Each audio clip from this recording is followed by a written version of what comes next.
You might have noticed I just showered, hair's all wet. That's because I ran, bitches. That's right.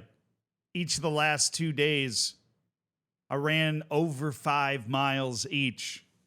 And I believe the conversion is basically like 30 kilometers, so that checks out. Anyways, we have a very exciting story. It's not just the fact that I ran. I ran before I recorded Zealandisms today. No, it's not just that. It is also a developing story, one that we covered earlier on this channel, one that involved this particularly sumptuous league table, right? A league table that captured the imagination and on the final day gave a realistic, not just mathematical possibility that any one of 6 different teams could actually win the league depending on the results of the other 5 teams that were involved. Now, of course, I am referring to the table that is the National League South. A beautiful, absolute mess of a league in the 6th tier of England that contrasts with the National League North. Now, if you didn't win the league, which Truro City did by 2 on the goal difference, they made it damn sure they were going to win the league. You ended up in a playoff, right? Which means Torquay United, Eastbourne, Worthing, Boreham Wood, and Dorking Wanderers all could have won the league and been promoted. They didn't. They end up in a playoff. And particularly savagely, this playoff works in a couple of phases, right? Because there are, as you might have noticed, 6 teams and not 4. And what those 6 teams do is they play 4v7 and 5v6. The winner of those 2 then plays these 2, and then the winner of those 2 matchups goes to Wembley to try and become the second team that gets promoted from the National League South, which means 5 of these 6 teams are going to have a rude awakening, and 4 of the 5 teams that had the opportunity, or maybe even all 5 of them, are going to not get promoted through this playoff. The nastiest matchup of them all would be Boreham Wood against Dorking Wanderers, 2 teams that went into the final match day of the season knowing that if they won, they had a chance. They both won, and now they end up playing each other in the 5v6 match in the playoff after picking up 86 points in 46 matches. That playoff match will be played at Boreham Wood, and it started out boring enough. But obviously it didn't finish boring because I'm making a whole damn video about it. So hang on to your horses, right? If you happen to have any. If you don't, hopefully you have at least a mule or something that you're able to hang on to, right? But first half 1-0. Boreham Wood in the lead. They've got some random fucking Portuguese guy that scored the goal, and it was a pretty nice one, and you might be wondering how I know that. Well, thank you to Dorking Wanderers TV for posting the highlights on YouTube. It already has nearly 20,000 views in 12 hours because, yeah, it's nuts. And yeah, it ended 4-3, which means the second half had 6 goals in it. I'm also going to spice it up for you. It had a red card in it. I was first notified that something particularly wild was happening by the 44. 81st minute, Dorking Wanderers lead 3-1 and are on course to reach the final. 96th minute, Boreham Wood scored a last minute to make it 4-3, and Dorking's season is over. Now, if you dig into this a little more, imagine scoring 2 own goals than this winner in the last minute of the playoff quarterfinal. Ilisanmi, charged with 2 own goals here, 2 Dorking Wanderers, would be the guy that would end up scoring the eventual winner. It's an epic story, and we're going to dig into how all of this shit happened. But I just can't, I can't wait till later in the video to unveil this for you. Having now found and watched the highlights, I have no idea what the official scorer of this game was looking at. Absolutely, no idea. Because what I can tell you with absolute certainty, with absolute certainty, is Femi Ilisanmi scored neither of these own goals. The first one, it's kind of a bang-bang play, right? I watched it on slow-mo a few times. All right, we'll go ahead and see if I can find it here.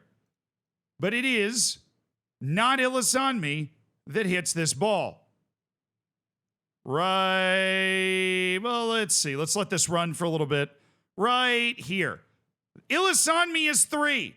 The dude in front of him is the guy that hits the ball. This is not Ilisanmi's own goal. Whoever 16 is responsible for this own goal that then makes it 1-1. Pretty quickly after that, Dorking Wanderers scored again. This makes sense if you're an avid follower of this league like I am over the last 2 weeks.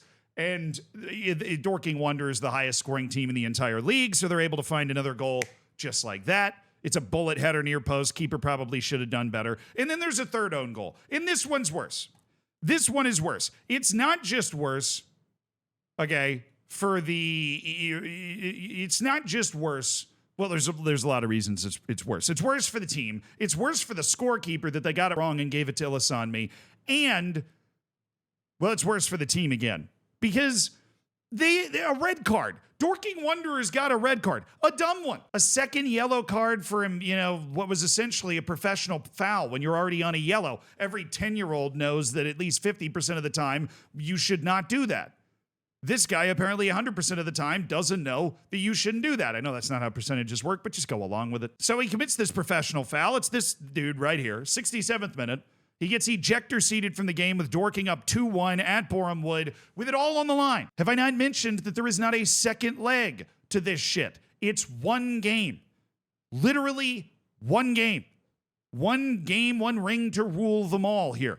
It's the opening playoff game, too. The 4v7 actually happened today, while this game happened yesterday. So this guy goes off the field. Boreham Wood is down, but they've got basically half an hour with the other team having less men. And that prompts them to make this absolutely horrific play. A ball is through. This is Ilissanmi.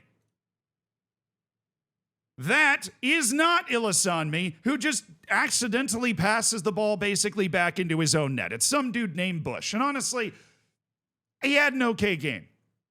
I don't know what he was trying to do here. He was trying to get the ball off the foot of the attacking player, and he ended up just sweeping it into the back of the net.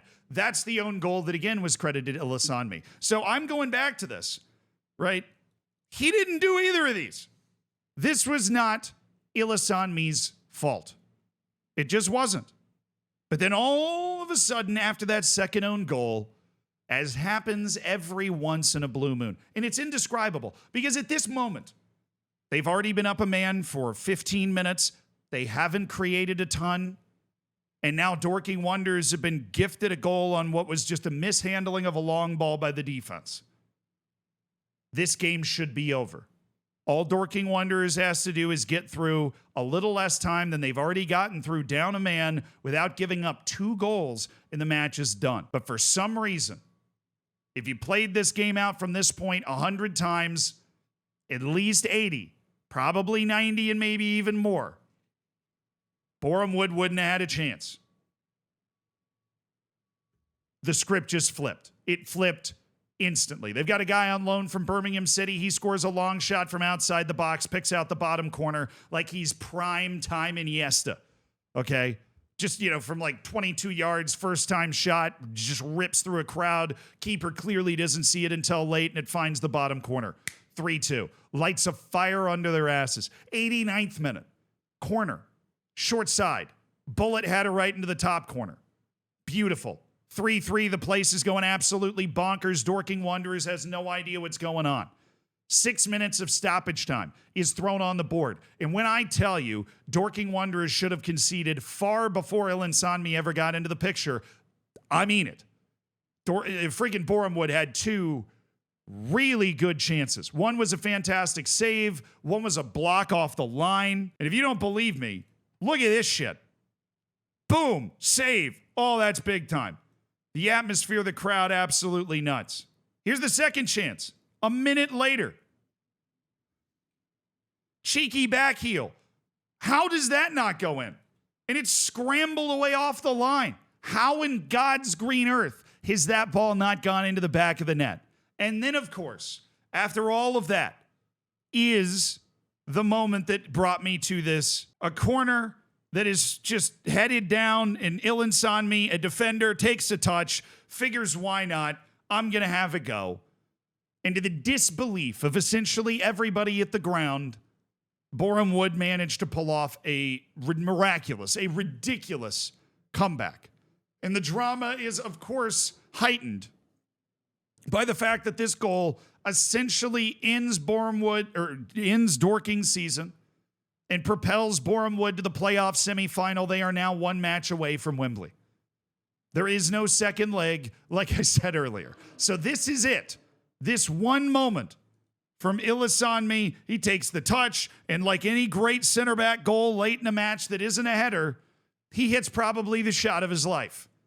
just strokes it right into the back of the netting, and I don't know if you can blame the goalkeeper too much for that. I don't know where the defense is that he has the time to bring a ball down like this inside the box, but this is why you are emphasized on defense. Like, it is so strongly emphasized to not give somebody the time to bring the ball down. Because if he hits this sweetly and it's on target, it's going to be damn hard to stop. And guess what? He hit that shit sweetly, and it was on target, and it was damn hard to stop. Congratulations to Boreham Wood. My condolences to Dorking Wanderers, the highest scoring team in the league and a team that could have won the league on the last day of the season. They are the first team to be vanquished after having a chance to win the league on the final day in the playoff. And they are not the only team in this round, because the fourth seed in the playoff, Worthing, went up against the one team that did not have a chance to win the league on the final day, but made the playoff anyway, and that would be Maidstone. And I'm sure that you've been paying attention long enough to know exactly how that played out, with Maidstone winning 2-0 and eliminating Worthing, meaning that it is still possible that Maidstone goes on and takes the second promotion spot as the only team in the playoff that couldn't have won the league on the final day. But Dorking and Worthing have proved that having a name that ends in ing does not help you in the playoffs. Fortunately for all of the other teams left, they don't have any INGs. So now it really is anybody's playoff.